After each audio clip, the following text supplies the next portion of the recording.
La Bible en un an, le 9 mai, le premier livre de Samuel, chapitre 8, verset 1 au chapitre 9, verset 27, le livre des psaumes, chapitre 106, verset 1 à 48, le livre des proverbes, chapitre 14, versets 16 et 17, l'évangile de Luc, chapitre 12, versets 8 à 34.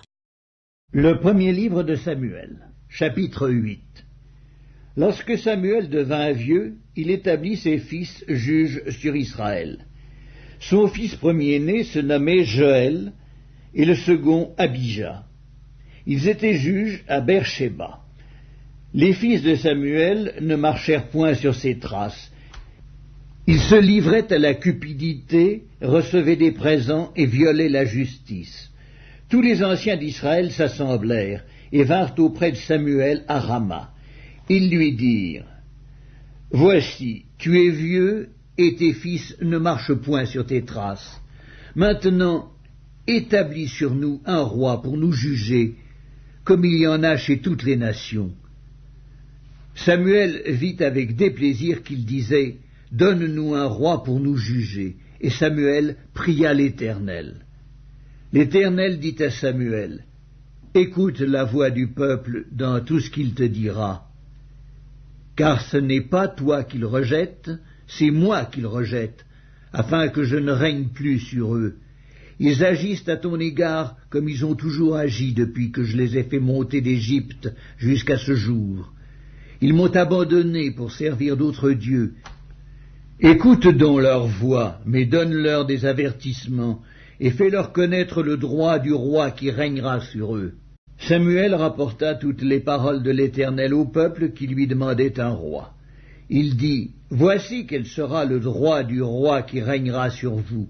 Il prendra vos fils, il les mettra sur ses chars et parmi ses cavaliers, afin qu'ils courent devant son char. Il s'en fera des chefs de 1000 et des chefs de 50, et il les emploiera à labourer ses terres, à récolter ses moissons, à fabriquer ses armes de guerre et l'attirail de ses chars. Il prendra vos filles pour en faire des parfumeuses, des cuisinières et des boulangères. Il prendra la meilleure partie de vos champs, de vos vignes et de vos oliviers, et la donnera à ses serviteurs. Il prendra la dîme du produit de vos semences et de vos vignes, et la donnera à ses serviteurs. Il prendra vos serviteurs et vos servantes, vos meilleurs bœufs et vos ânes, et s'en servira pour ses travaux. Il prendra la dîme de vos troupeaux, et vous-même serez ses esclaves. Et alors vous crierez contre votre roi que vous serez choisi, mais l'Éternel ne vous exaucera point. » Le peuple refusa d'écouter la voix de Samuel. « Non, dirent-ils, mais il y aura un roi sur nous, et nous aussi, nous serons comme toutes les nations. Notre roi nous jugera, il marchera à notre tête et conduira nos guerres. » Samuel, après avoir entendu toutes les paroles du peuple, les redit aux oreilles de l'Éternel. Et l'Éternel dit à Samuel : « Écoute leur voix, et établis un roi sur eux. » Et Samuel dit aux hommes d'Israël : « Allez-vous-en chacun dans sa ville. » Le premier livre de Samuel, chapitre 9.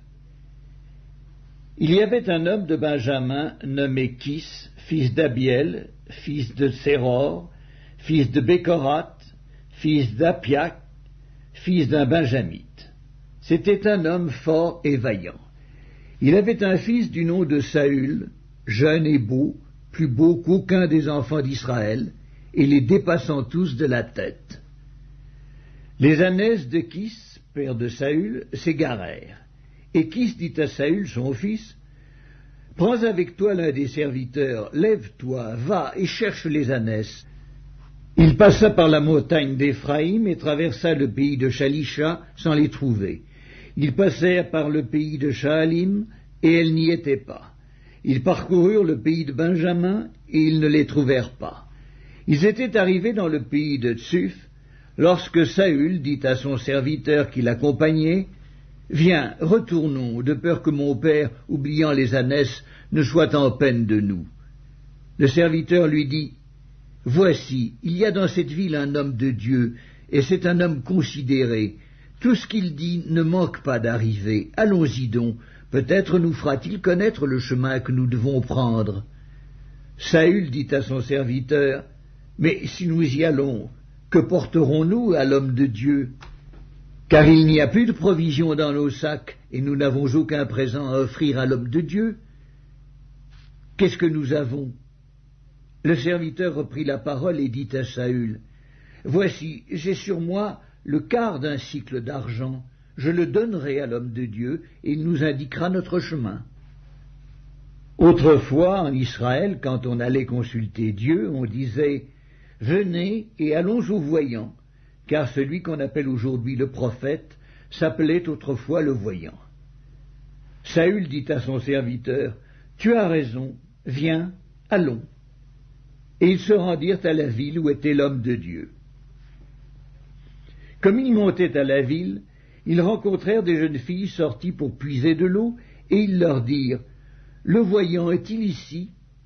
Elles leur répondirent en disant, « Oui, il est devant toi, mais va promptement, car aujourd'hui il est venu à la ville parce qu'il y a un sacrifice pour le peuple sur le haut lieu. Quand vous serez entrés dans la ville, vous le trouverez avant qu'il monte au haut lieu pour manger, car le peuple ne mangera point qu'il ne soit arrivé, parce qu'il doit bénir le sacrifice. Après quoi les conviés mangeront. Montez donc, car maintenant vous le trouverez. » Et ils montèrent à la ville. Ils étaient arrivés au milieu de la ville quand ils furent rencontrés par Samuel, qui sortait pour monter au haut lieu. Or, un jour avant l'arrivée de Saül, l'Éternel avait averti Samuel en disant, « Demain, à cette heure, je t'enverrai un homme du pays de Benjamin, et tu l'oindras pour chef de mon peuple d'Israël. Il sauvera mon peuple de la main des Philistins, car j'ai regardé mon peuple, parce que son cri est venu jusqu'à moi. » Lorsque Samuel eut aperçu Saül, l'Éternel lui dit, « Voici l'homme dont j'ai parlé, c'est lui qui régnera sur mon peuple. »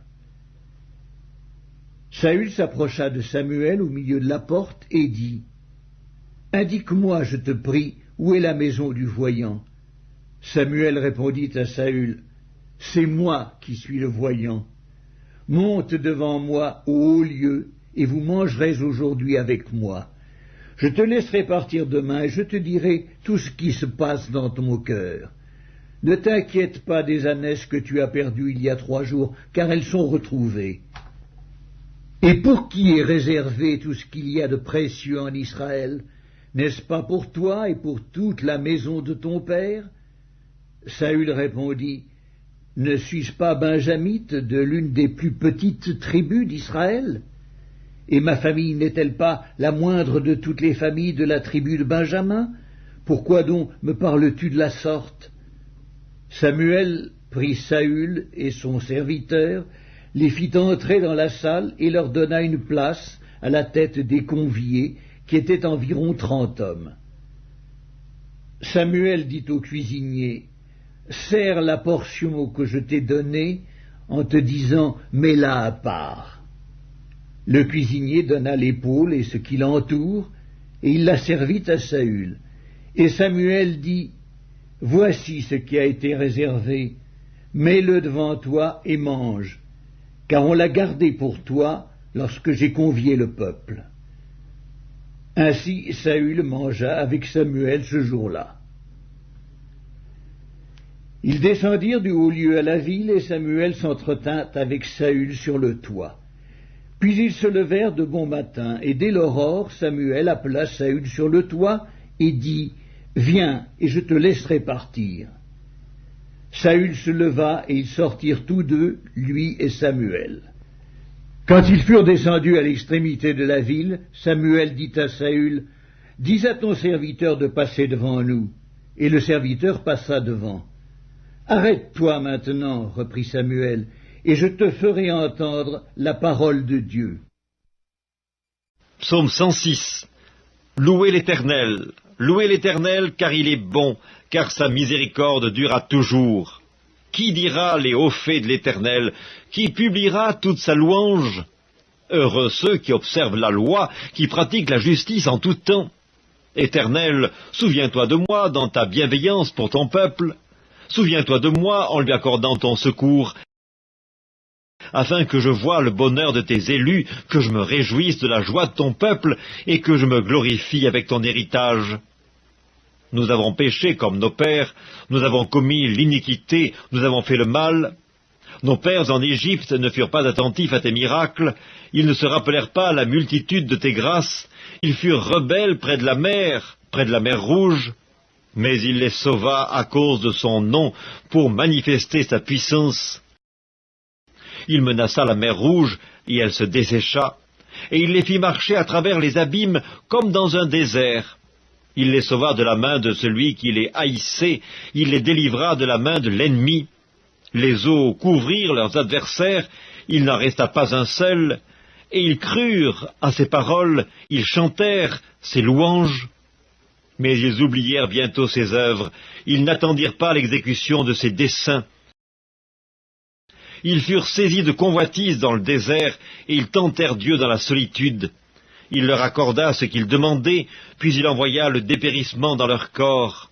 Ils se montrèrent dans le camp, jaloux contre Moïse, contre Aaron, le saint de l'Éternel.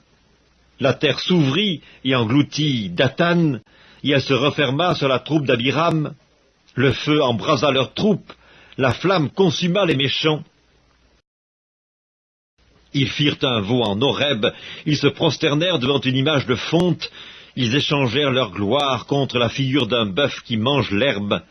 Ils oublièrent Dieu, leur sauveur, qui avait fait de grandes choses en Égypte, des miracles dans le pays de Cam, des prodiges sur la mer Rouge, et il parla de les exterminer. Mais Moïse, son élu, se tint à la brèche devant lui pour détourner sa fureur et l'empêcher de les détruire. Ils méprisèrent le pays des délices, ils ne crurent pas à la parole de l'Éternel, ils murmurèrent dans leurs tentes, ils n'obéirent point à sa voix, et il leva la main pour jurer de les faire tomber dans le désert, de faire tomber leur postérité parmi les nations, et de les disperser au milieu des pays. Ils s'attachèrent à Baal-Péor et mangèrent des victimes sacrifiées aux morts. Ils irritèrent l'Éternel par leurs actions, et une plaie fit irruption parmi eux. Phinéas se leva pour intervenir, et la plaie s'arrêta. Cela lui fut imputé à justice, de génération en génération, pour toujours. Ils irritèrent l'Éternel près des eaux de Mériba, et Moïse fut puni à cause d'eux, car ils aigrirent son esprit, et il s'exprima légèrement des lèvres. Ils ne détruisirent point les peuples que l'Éternel leur avait ordonné de détruire. Ils se mêlèrent avec les nations, et ils apprirent leurs œuvres. Ils servirent leurs idoles, qui furent pour eux un piège. Ils sacrifièrent leurs fils et leurs filles aux idoles, ils répandirent le sang innocent, le sang de leurs fils et de leurs filles, qu'ils sacrifièrent aux idoles de Canaan, et le pays fut profané par des meurtres. Ils se souillèrent par leurs œuvres, ils se prostituèrent par leurs actions. La colère de l'Éternel s'enflamma contre son peuple, et il prit en horreur son héritage. Il les livra entre les mains des nations, ceux qui les haïssaient dominèrent sur eux. Leurs ennemis les opprimèrent, et ils furent humiliés sous leur puissance. Plusieurs fois il les délivra, mais ils se montrèrent rebelles dans leurs desseins, et ils devinrent malheureux par leur iniquité. Il vit leur détresse lorsqu'il entendit leurs supplications. Il se souvint en leur faveur de son alliance. Il eut pitié selon sa grande bonté, et il excita pour eux la compassion de tous ceux qui les retenaient captifs. Sauve-nous, Éternel, notre Dieu, et rassemble-nous du milieu des nations, afin que nous célébrions ton saint nom, et que nous mettions notre gloire à te louer. Béni soit l'Éternel, le Dieu d'Israël, d'éternité en éternité, et que tout le peuple dise Amen, louez l'Éternel. Livre des Proverbes, chapitre 14. Le sage a de la retenue et se détourne du mal, mais l'insensé est arrogant et plein de sécurité. Celui qui est prompt à la colère fait des sottises, et l'homme plein de malice s'attire la haine. Évangile de Luc, chapitre 12. Je vous le dis, quiconque me confessera devant les hommes, le Fils de l'homme le confessera devant les anges de Dieu. Mais celui qui me reniera devant les hommes sera renié devant les anges de Dieu. Et quiconque parlera contre le Fils de l'homme, il lui sera pardonné. Mais à celui qui blasphémera contre le Saint-Esprit, il ne sera point pardonné. Quand on vous mènera devant les synagogues, les magistrats et les autorités, ne vous inquiétez pas de la manière dont vous vous défendrez, ni de ce que vous direz, car le Saint-Esprit vous enseignera à l'heure même ce qu'il faudra dire. Quelqu'un dit à Jésus du milieu de la foule, « Maître, dis à mon frère de partager avec moi notre héritage. » Jésus lui répondit, « Ô homme, qui m'a établi pour être votre juge ou pour faire vos partages ?» Puis il leur dit, « Gardez-vous avec soin de toute avarice, car la vie d'un homme ne dépend pas de ses biens, fût-il dans l'abondance. » Et il leur dit cette parabole, « Les terres d'un homme riche avaient beaucoup rapporté. » Et il raisonnait en lui-même, disant, « Que ferai-je ? Car je n'ai pas de place pour serrer ma récolte. Voici, dit-il, ce que je ferai. J'abattrai mes greniers, j'en bâtirai de plus grands, j'y amasserai toute ma récolte et tous mes biens. Et je dirai à mon âme, « Oh mon âme, tu as beaucoup de biens en réserve pour plusieurs années. Repose-toi, mange, bois et réjouis-toi. » Mais Dieu lui dit, « Insensé, cette nuit même ton âme te sera redemandée, et ce que tu as préparé, pour qui cela sera-t-il ? Il en est ainsi de celui qui amasse des trésors pour lui-même et qui n'est pas riche pour Dieu. » Jésus dit ensuite à ses disciples, « C'est pourquoi je vous dis, ne vous inquiétez pas pour votre vie, de ce que vous mangerez, ni pour votre corps, de quoi vous serez vêtus. La vie est plus que la nourriture, et le corps plus que le vêtement. Considérez les corbeaux, ils ne sèment ni ne moissonnent, ils n'ont ni cellier, ni grenier, et Dieu les nourrit. Combien ne valez-vous pas plus que les oiseaux ? Qui de vous, par ses inquiétudes, peut ajouter une coudée à la durée de sa vie ? Si donc vous ne pouvez pas même la moindre chose, pourquoi vous inquiétez-vous du reste ? Considérez comment croissent les lys. Ils ne travaillent, ni ne filent. Cependant, je vous dis que Salomon, même dans toute sa gloire, n'a pas été vêtu comme l'un d'eux. Si Dieu revêt ainsi l'herbe qui est aujourd'hui dans les champs et qui demain sera jetée au four, à combien plus forte raison ne vous vêtira-t-il pas, gens de peu de foi ? Et vous, ne cherchez pas ce que vous mangerez et ce que vous boirez, et ne soyez pas inquiets. Car toutes ces choses, ce sont les païens du monde qui les recherchent. Votre Père sait que vous en avez besoin. Cherchez plutôt le royaume de Dieu, et toutes ces choses vous seront données par-dessus. Ne crains point, petit troupeau, car votre Père a trouvé bon de vous donner le royaume. Vendez ce que vous possédez, et donnez-le en aumône. Faites-vous des bourses qui ne s'usent point, un trésor inépuisable dans les cieux, où le voleur n'approche point et où la teigne ne détruit point. Car là où est votre trésor, là aussi sera votre cœur.